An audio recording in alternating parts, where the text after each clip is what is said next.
that's complete. And he's going to be marked down deep in Dallas territory. A big play here for Buffalo. 44 yards. So after that big gain, let's see what else the offense has up its sleeve. Riddick with a carry.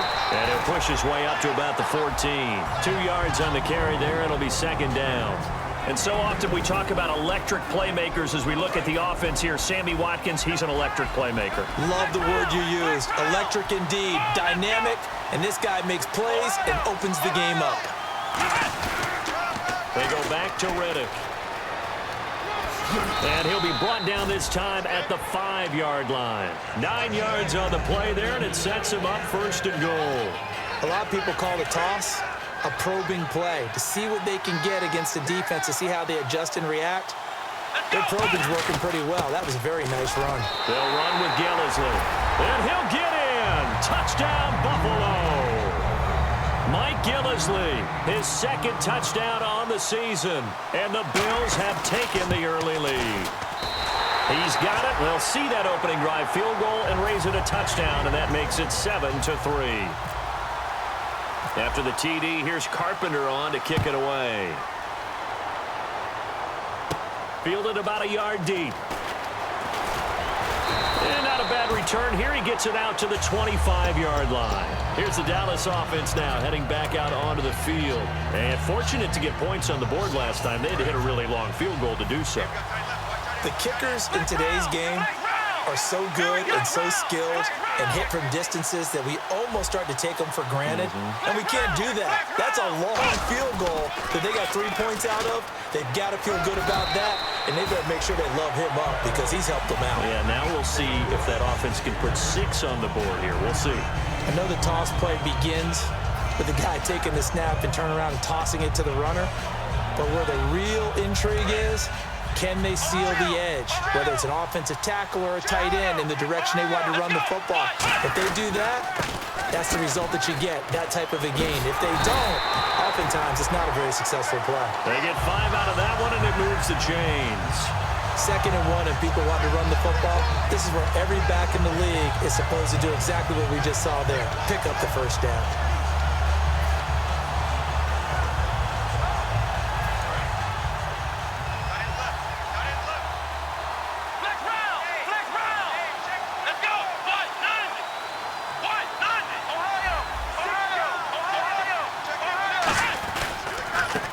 Morris.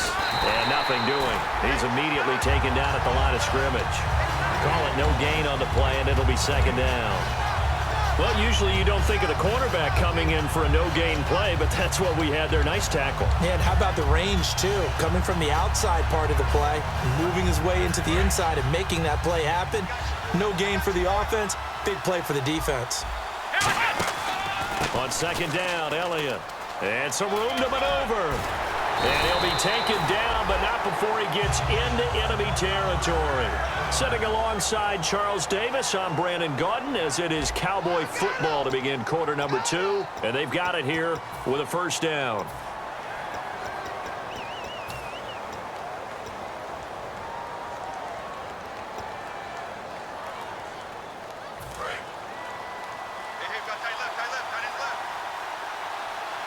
They'll come out in the pistol.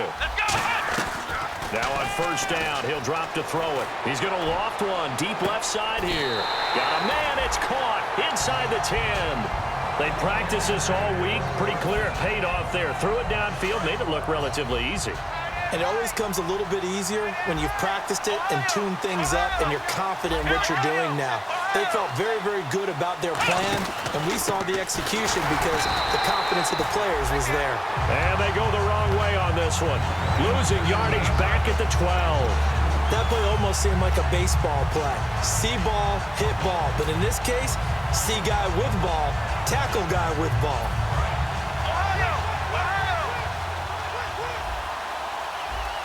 Again, we'll see the pistol here. Back to throw. Rolling to his right. And he's going to go down. Sacked back at the 13-yard line.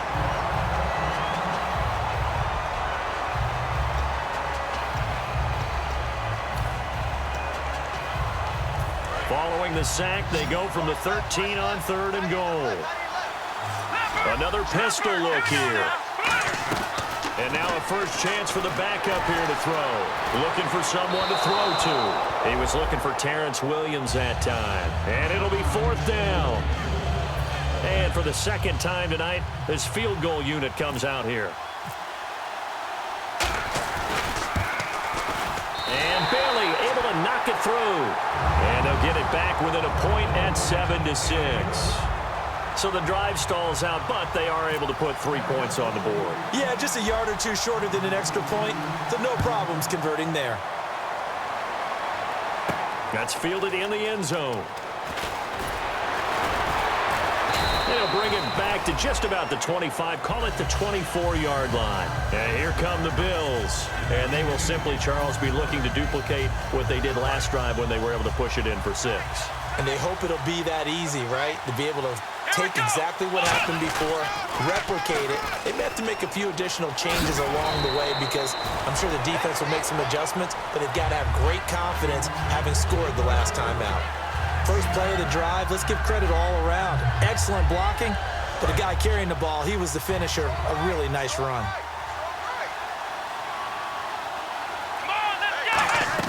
Now Taylor to throw on 2nd down. Wide open is Watkins. He's got him. 20, 10, and all the way home for a Bills touchdown. Sammy Watkins, 67 yards. And his guys get the quick strike touchdown. Great corner route there. Not only able to catch it, turn it upfield, and get into the end zone. It usually involves a little bit of an extra move, doesn't it? You've got to get them thinking that you're moving to the middle of the field and you're breaking away to that corner. Boy, that was well executed. That'll be taken in the end zone. And there's a flag on the play. And he'll get it up past the 20 to the 22-yard line.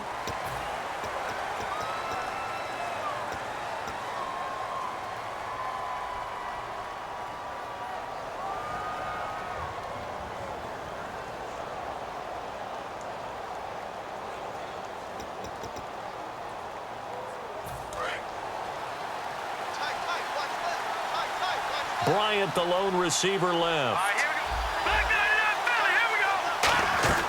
Petty now. Out to the flat. That's complete to his running back. It's a pickup of 16 there, and it'll lead to a new set of downs. We can talk all we want about football being a game of strength and brawn. It's also a game of mismatches, and they're trying to create one there, getting it to their back out of the backfield to make a bigger play. As we often say, get it to him in space, let him use his leg. Yeah, if he can get a matchup against a linebacker or maybe a defensive end dropping out in a zone blitz, he's going to win that battle just about every time. Jason Witten, the intended target, and it'll be 2nd and 10. My high school coach, John Ford, used to say all the time, if you're in a bad situation, laddie, don't compound it with a bad decision as well. And I think that's what we just saw there. Harassed in the pocket, and he throws into double coverage anyway.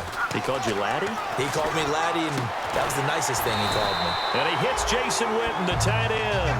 And the play goes for 19 yards, gives him a new set of downs. And now the passing game here in the second quarter starting to heat up a little bit. Don't you feel the rhythm starting to happen, right? You see it now, the confidence is starting to rise. I think now as a play caller, because that has happened, you lean on it a little bit more. You don't go totally away from running the football, but you do say, guess what? We can throw it well with a whole lot of confidence. He's going to flip that out to the flat. It's complete. It's a loss of 2 there, bringing up 2nd down. Really good defensive effort. They were all over that little swing pass out to the right side before lost yardage. Terrific read, better execution, and done with a lot of enthusiasm, wasn't it? Absolutely. They saw it all the way, ran to the football, and caused a nice play for lost yardage. They'll run it now out of the gun.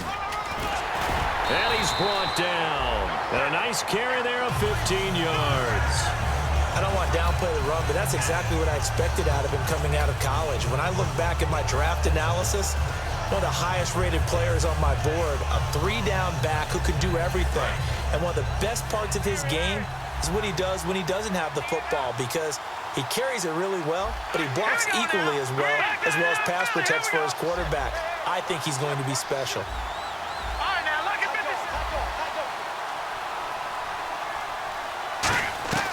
Here's Patty. And it's incomplete. Took a shot, couldn't connect. He was trying to get it to Ezekiel Elliott, and that'll make it 2nd and 10. And there's a good opportunity to just want to ride there, a drop pass. I guess that's why they call them running backs and not catching backs.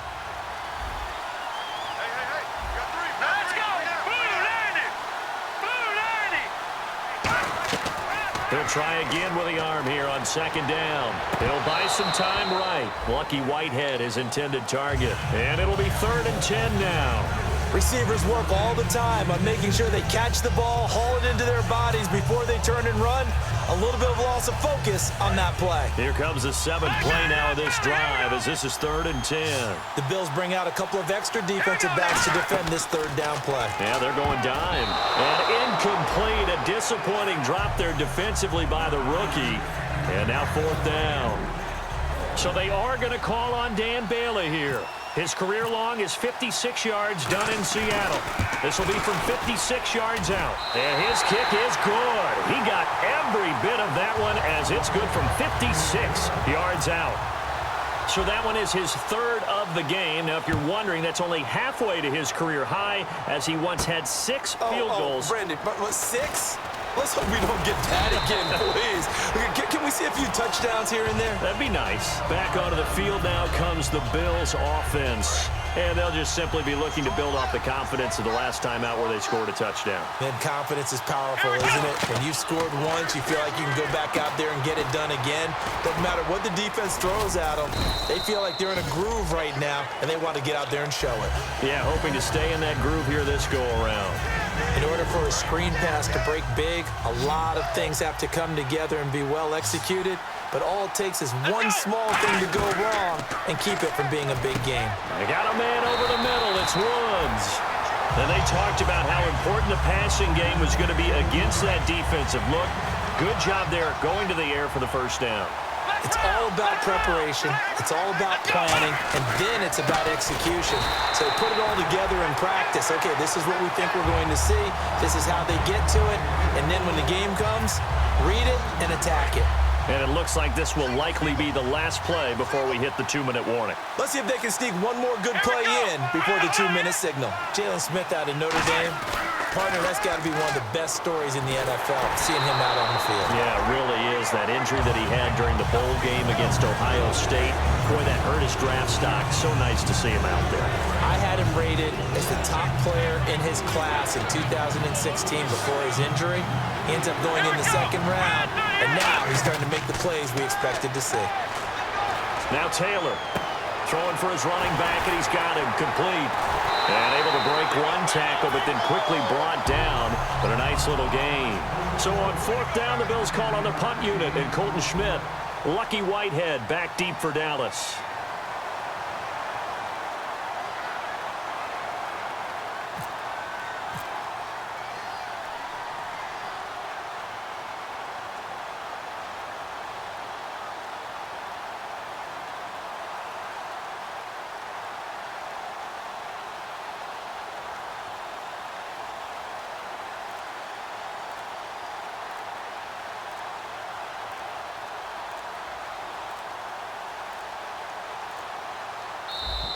And maybe some indecision on what to do, and they're going to get a delay.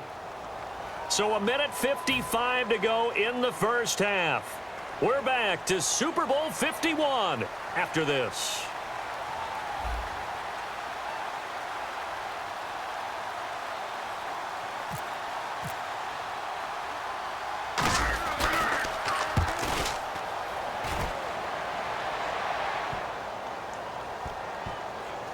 Oh, and what a play on special teams here. This is going to be down inside the 5, all the way down at the 2-yard line. And now Dallas gets set to take the field.